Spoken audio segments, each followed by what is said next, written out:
সারা রাত অ্যাম্বুলেন্সের মধ্যে আপনি লাশ হয়ে পড়ে থাকবেন, আপনার আপনজন আত্মীয় স্বজন আপনার ছেলে মেয়ে বাসায় ঘুমাবে, আপনাকে একটি রাতের জন্য ঘরের বারান্দায়ও জায়গা দিবে না। তো কিসের বড়ত্ব, কিসের আমিত্ব, কিসের অহংকার, কিসের ধোঁকাবাজি, কিসের জুলুম, এগুলো যদি আমরা চিন্তা করি, আমরা তো মনে করি জুমাতে আসছি মসজিদে, হুজুর বলতেছে শুনি, হুজুর যা বলার বলুক, বাইরে গেছি শেষ। আল্লাহর হাবিব বলেন, কেউ যদি দুনিয়াতে তার একজন ভাইয়ের, হোক প্রতিবেশী, হোক আত্মীয়, হোক সন্তান, হোক ভাই, যদি 1 ইঞ্চি পরিমাণ জমি সম্পদ জায়গা যদি আত্মসাৎ করে, আল্লাহর হাবিব বলেন কিয়ামতের মাঠে ওই লোকটা সবকিছু অন্ধকার দেখবে, কোনো কিছুই দেখতে পাবে না। 25তম পারা, সূরাতুশ শূরা, আয়াত নাম্বার 22। আল্লাহ পাক রব্বুল আলামিন বলেন, সকলে পড়ি আউযু বিল্লাহি মিনাশ শাইতানির রাজীম।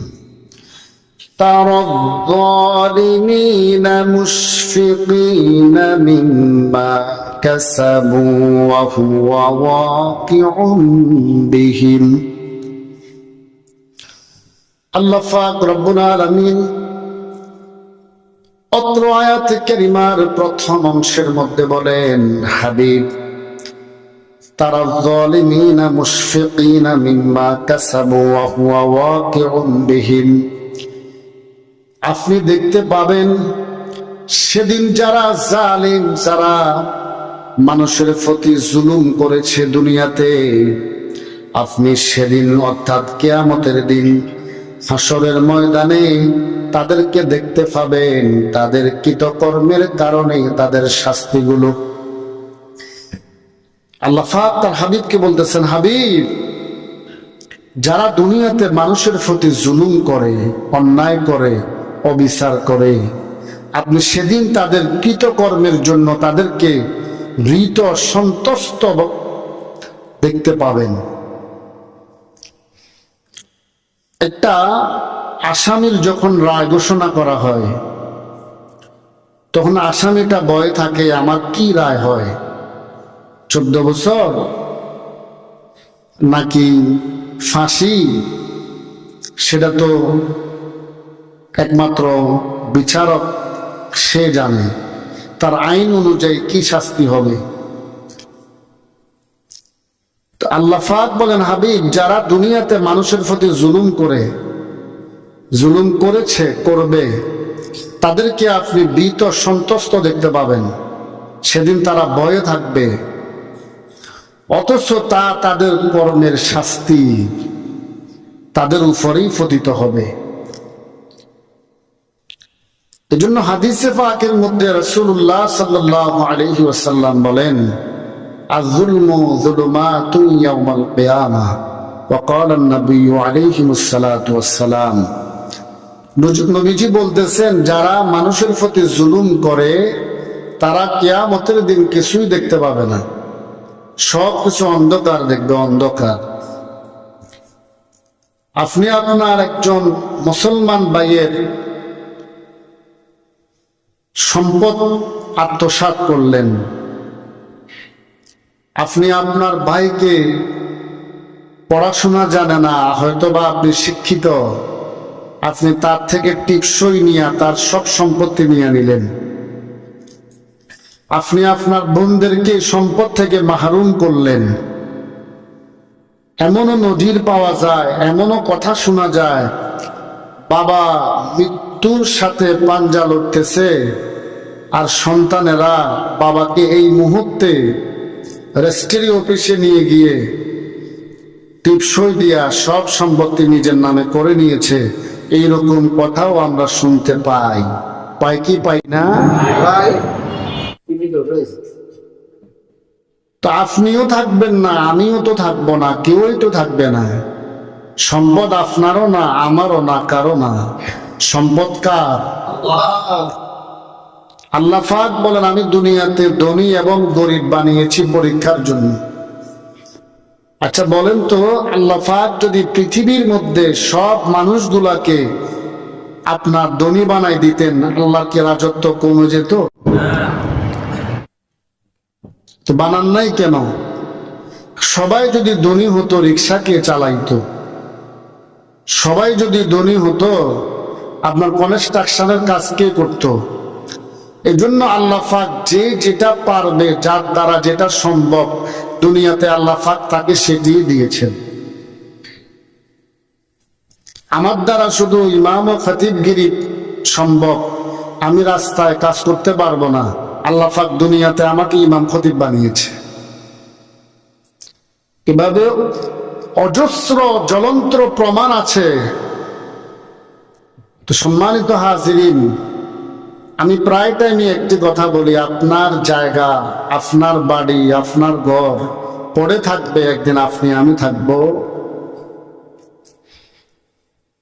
সারা রাত, গতকালকে আমি 10টায় জানাজায় বলেছি, সারা রাত অ্যাম্বুলেন্সের মধ্যে আপনি লাশ হয়ে পড়ে থাকবেন।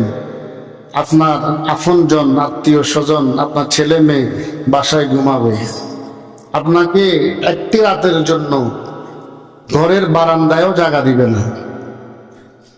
তো কিসের বড়ত্ব, কিসের আমিত্ব, কিসের অহংকার, কিসের ধোঁকাবাজি, কিসের জুলুম, এগুলো যদি আমরা চিন্তা করি, আমরা তো মনে করি জুমাতে আসছি মসজিদে, হুজুর বলতেছে শুনি, হুজুর যা বলার বলুক, বাইরে গেছি শেষ।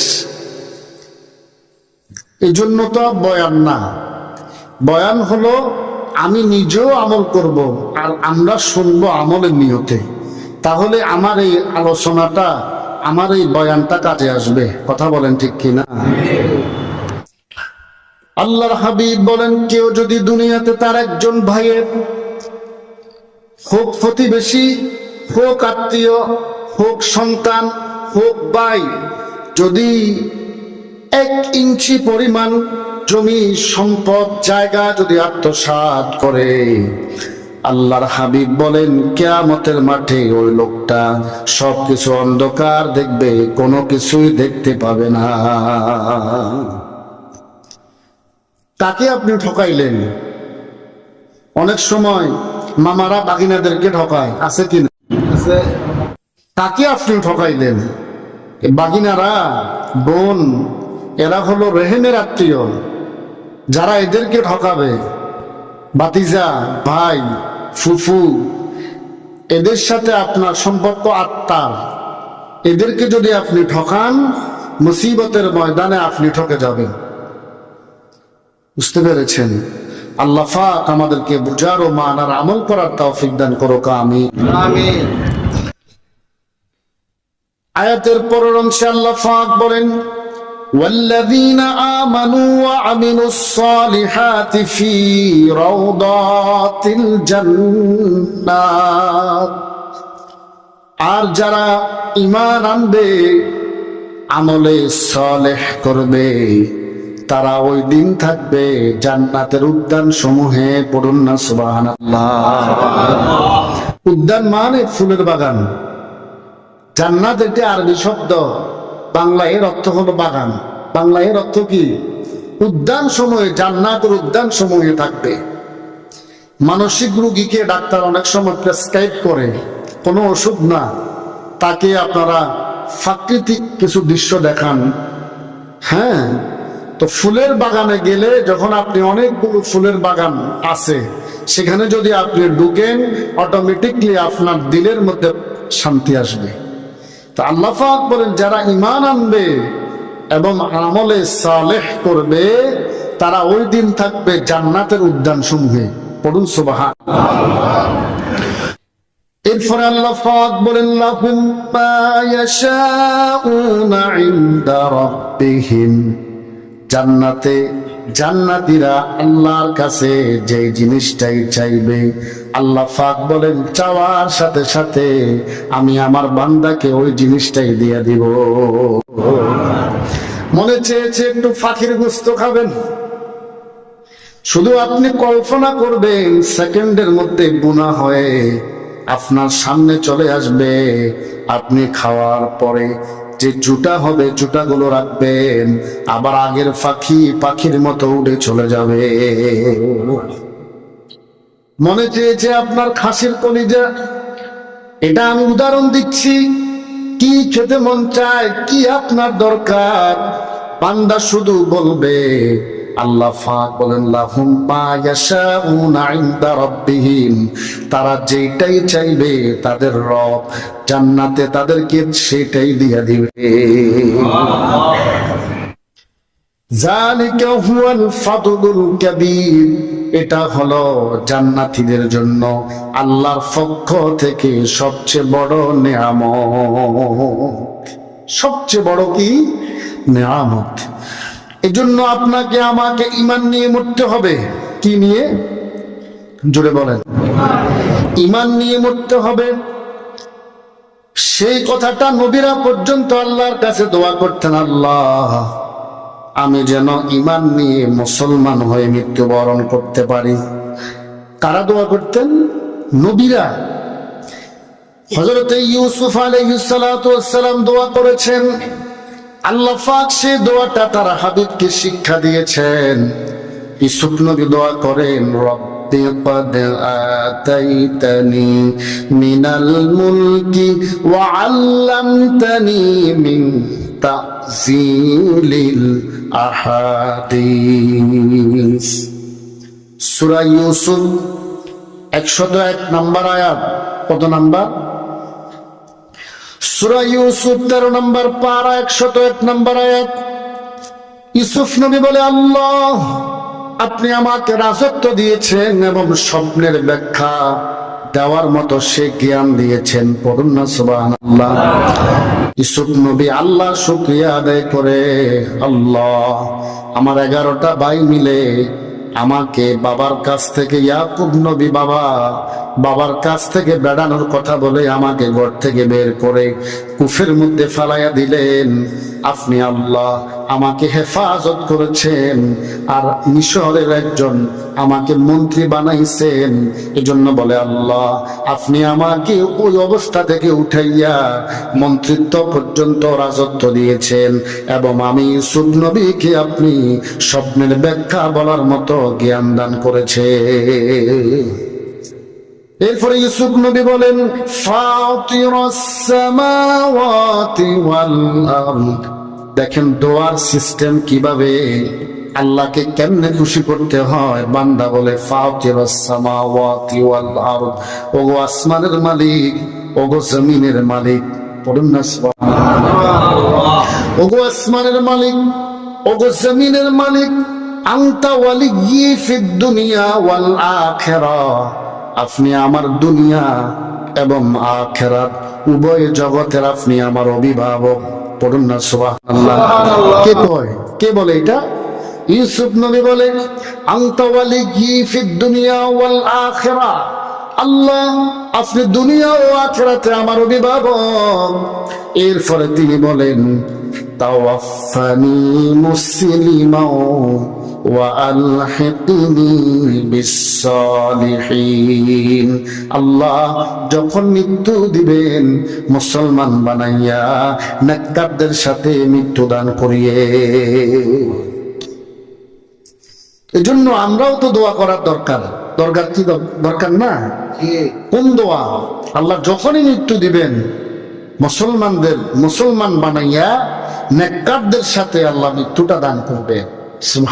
কত সুন্দর ভাবে ইউসুফ নবী দোয়া করতেছে, ফাতিরাস সামাওয়াতি ওয়াল আরদ আনতা ওয়ালিয়্যি ফিদ দুনিয়া ওয়াল আখিরাহ তাওয়াফফানি মুসলিমান ওয়া আলহিকনি বিস-সালিহিন।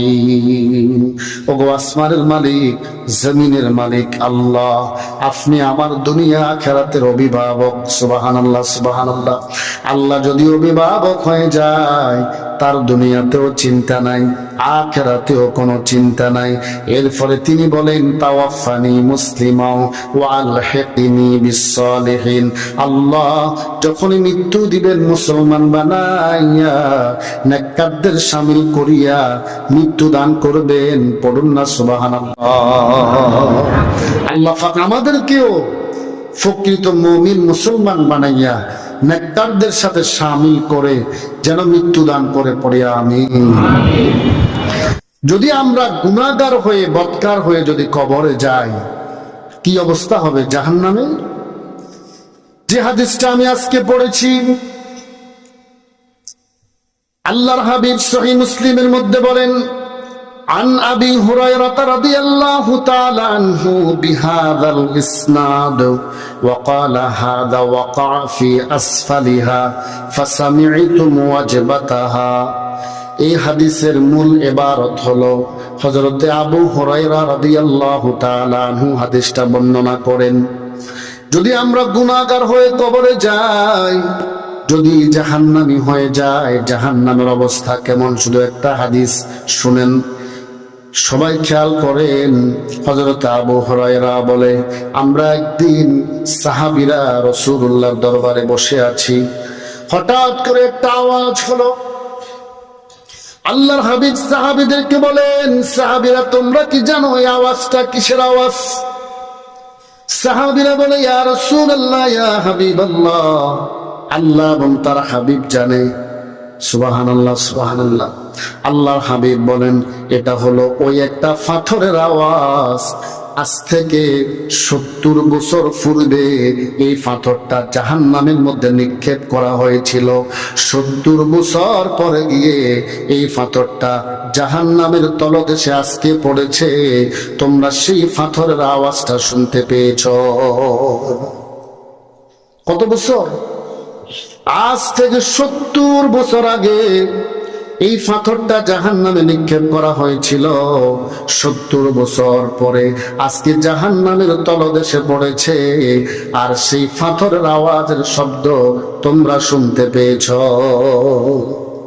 আমাকে আপনাকে সে জাহান্নামের মধ্যে ফেলানো হবে। এবার আপনি বলেন, আপনি চিন্তা করেন জাহান্নামের গভীরতা কত? একটা পাথর, এটা তো ভারী একটা পাথর, ভারী জিনিস যখন উপরের থেকে ফেলা হয় এটা তো অতি দ্রুত পড়ে, আর যখন হালকা জিনিস ফালায় সেটা বাতাসের সাথে উড়ে উড়ে উড়ে আস্তে আস্তে পড়ে।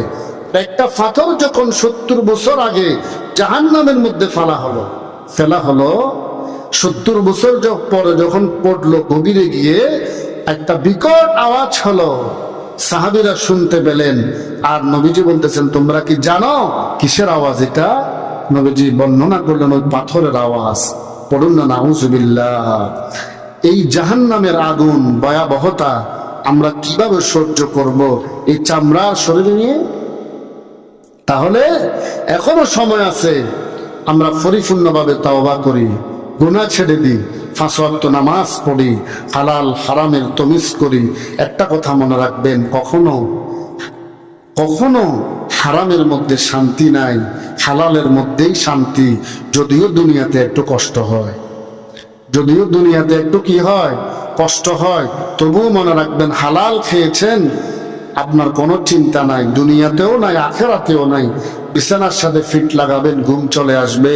আর হারাম থেকে অর্জিত করা, যদি আপনি মিলিয়ন বিলিয়ন টাকার মালিক হন, দিলে আপনার শান্তি থাকবে না, আর জাহান্নাম তো আপনার জন্য অবধারিত। কথা বলেন ঠিক কিনা? সূরা নাবার মধ্যে আল্লাহ পাক বলেন, 30 নম্বর পারা সূরা নাবার মধ্যে আল্লাহ পাক বলেন, ইন্না জাহান্নামা কানাত মিরসাদা, নিশ্চয়ই জাহান্নাম তোমাদের জন্য উৎপেতে আছে। অর্থাৎ একজন মানুষ যখন পুকুরের মধ্যে মাছ মারার জন্য যায়, মাছ মারার জন্য যখন যায়, ওই মানুষটা একেবারে আস্তে, কোনো কথা বলে না, এভাবে দাঁড়িয়ে থাকে। মাছটা যখন আসে এভাবে, সে যখন এভাবে পালায় মাছটা ধরার জন্য। আল্লাহ পাক বলেন, ও আমার বান্দারা, ইন্না জাহান্নামা কানাত মিরসাদা, জাহান্নাম তোমার জন্য অপেক্ষা করতেছে। গুনাহ করবা, বদ আমল করবা, আর অন্যায় অপরাধ করবা, এই জাহান্নাম তোমার জন্য উৎফেতে আছে। মরার দেরি, আর তোমার কবরটা জাহান্নামের গর্ত হতে দেরি হবে না। জাহান্নামের মধ্যে যখন পাথর নিক্ষেপ করা হলো 70 বছর আগে, যখন পড়া হলো, বিকট আওয়াজ হলো, আমাকে আপনাকে যখন ওই জাহান্নামের মধ্যে ফেলা হবে, এবার একটু চিন্তা করেন আমার আপনার অস্তিত্ব কোথায় যাবে? কোথায় যাবে চিন্তা করেন। আল্লাহ পাক আমাদেরকে নেক আমল করার তৌফিক দান করুন, পড়ি আমিন।